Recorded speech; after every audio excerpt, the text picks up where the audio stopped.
It's the independent voters, yes. It's also some traditional Democratic voters, for example, who are critical of Biden's approach to Gaza.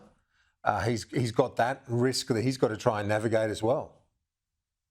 Yeah, there's absolutely no question among either, the Biden faction of the party, so to speak, or just among the general public. It's pretty clear that Biden's approach to Gaza is a huge liability for him when it comes to shoring up the Democratic electorate, especially among young voters who tend to constitute the more progressive part of the base.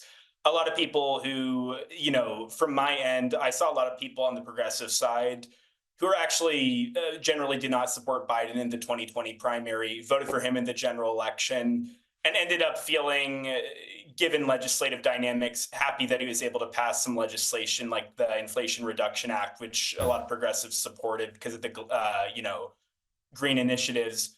A lot of the goodwill that was built up there among the left has definitely eroded since the war happened. A lot of people feel like Biden is giving a blank check to Netanyahu and want to see the administration put a much firmer, hard line in support of negotiating a ceasefire, which makes sense given the degree of just humanitarian disaster. But I think in electoral dynamics, it's very clear that Biden's approach to Gaza is one of his biggest liabilities going into November, especially in states like Michigan, I think. Yeah. And Congress voting to ban TikTok. How does that all play into the election year? It's interesting because, at one level, it's something that is kind of cross partisan in a way that most other issues aren't. In a lot of tech policy in general, this has been the case where you've seen in an otherwise really divided Washington, you've seen stuff like data privacy or antitrust, especially in the last 2 years, be a signaling cry for lawmakers from both parties. And in this case, I know that there's big news is that Trump himself has come out against the proposed legislation, which is people are surprised by given his support for it in 2020.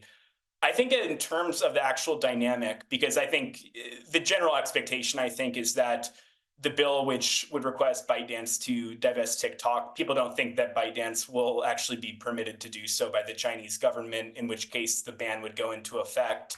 Definitely seems like a lot of young people ostensibly would be frustrated by it, just given that that's who constitutes the app's user base. Among the general electorate, I mean, we could see it could end up being popular among older people, especially who don't really use the app and see this as a economic nationalist initiative of sorts. But I do feel like, Yeah. as it stands, very strange issue. Yeah, indeed, a strange issue. And just finally, we've only got about 30 seconds left, but Donald Trump, for his part, he's got to deal with the Haley Republicans now. Will he be able to scoop them up, those votes?